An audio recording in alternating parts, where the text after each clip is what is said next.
Hey, everybody, Thomas here, and today we're out here with the Lucas Sawmill over at Mr. Roberts' place, cutting on the pecan log that I started cutting during the Sawmill show.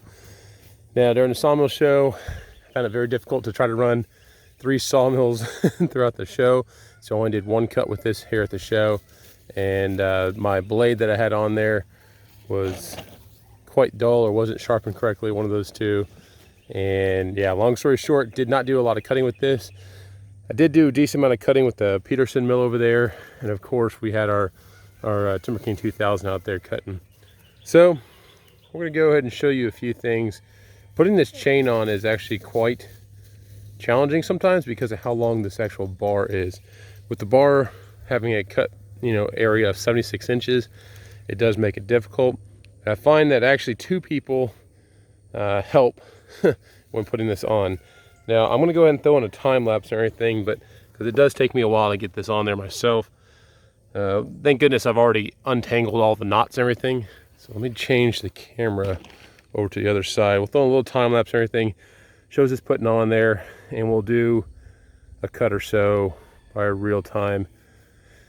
But yeah, I took this job on as it's just a pecan log that I had to cut for a customer and everything. And he sharpened my chain the other day, and I'm going to throw on the chain that he sharpened. I think it's going to cut very, very well. So here we go.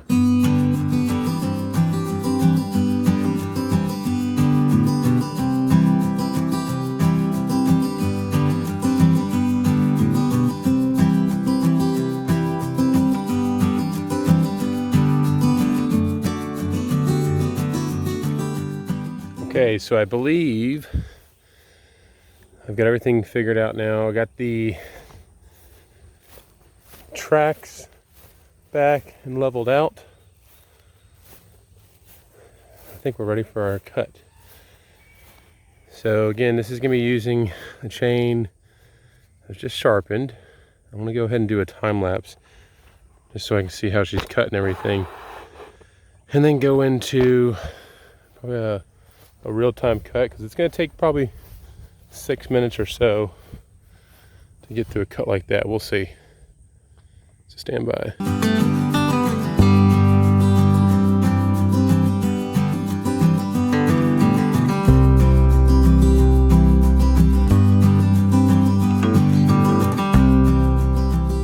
Well, folks, she cut like a dream. I'm actually going to call up the customer and say, "You, sir, can sharpen my chains any day." Literally, that cut through that in absolutely no time at all. Cut very smooth. Now we gotta get this ginormous slab off of here, and I'll progression over to the next cut. So since you have the wedges in there, it does help to make it slide easier until it comes off the wedges.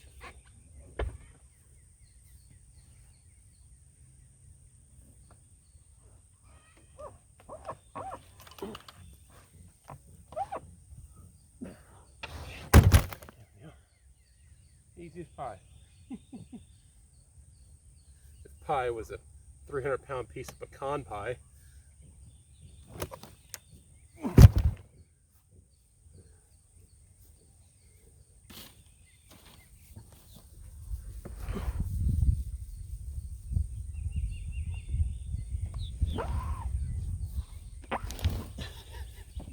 There's nothing easy about this. That's actually a drawback, I guess, of a very, very wide cutting mill like this, is you got to handle these behemoth slabs. Oh shit! This slab may weigh more than 300 pounds. There we go. I got enough working room now to walk around for the next cut. Next cut, I'll probably maintain about 2.5 to 3 inches. I'll reposition the camera here in just a second, so stay tuned. So as you can see, very, very beautiful pecan slab. As usual, just very, very pretty stuff. Pecan is one of those woods I don't like to work with, but I am always impressed with how it looks. Now we're gonna go ahead and do this next cut. All right, so now we're gonna go ahead and cut. Annie will have to get off the log. I know she's upset about that, but think we're gonna go 2.5 inches down. So I'm gonna go ahead and bring this down.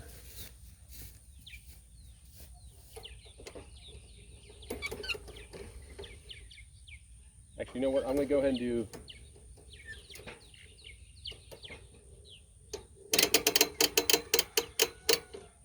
there's 2.5. Yeah, 2.5. Although I'm tempted to go 3. Let me see what 2.5 looks like.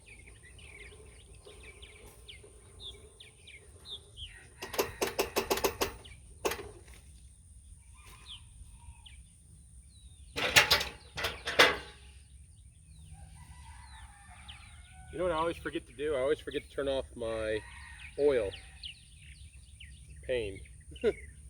I'm gonna go a little bit more, just because this slab's gonna be pretty wide.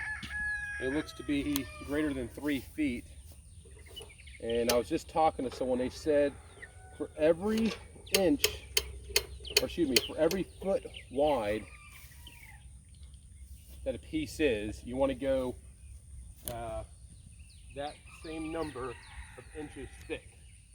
So again, if I have something that's 3 foot wide here, that means I want to be at least 3 inches. Now, I don't really think anyone wants to handle a slab pecan more than 3 inches though, because it's really, really heavy.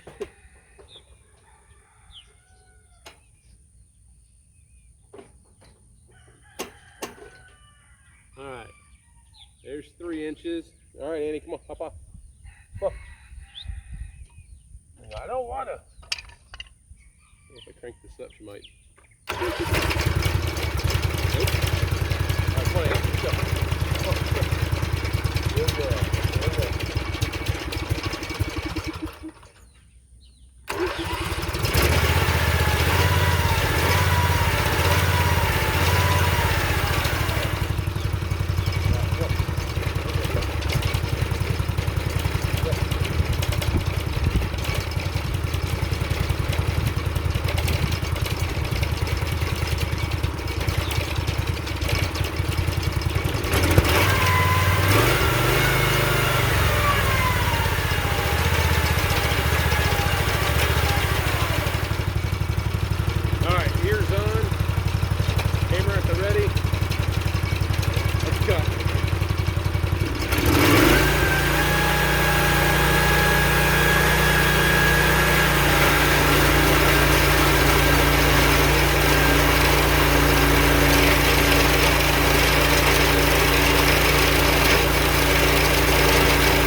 So partway through that cut, I think I thought I had screwed up something, but in actuality what was happening, and I'm like, oh my goodness, did I really do this?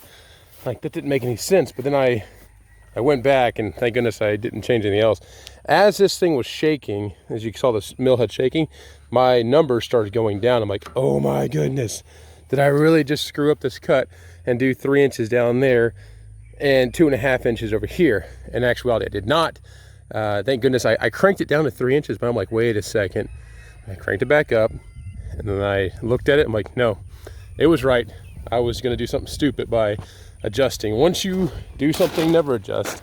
I almost did something really stupid there. But now I know something to watch for, and I need to tighten up the little zip tie strap there. But as you can see, I cut that pretty quickly. I mean, 6 minutes or so, maybe even a little bit less. But yeah, there you go. So I'm going to do a few more shots. Stay tuned. All right, folks, I'm going to go ahead and do a time lapse from this direction right here. Once I get my camera from not falling over. There we go. Sorry, it's a little bit crooked. There we go. All right, we'll do the time lapse from here, and you'll see. Again, I think the cut's going to take me like 6 or so minutes, and I'll check it once I start the time lapse, and I'll kind of keep track of how long it takes me to arrange a few things, but we'll see how long this cut takes.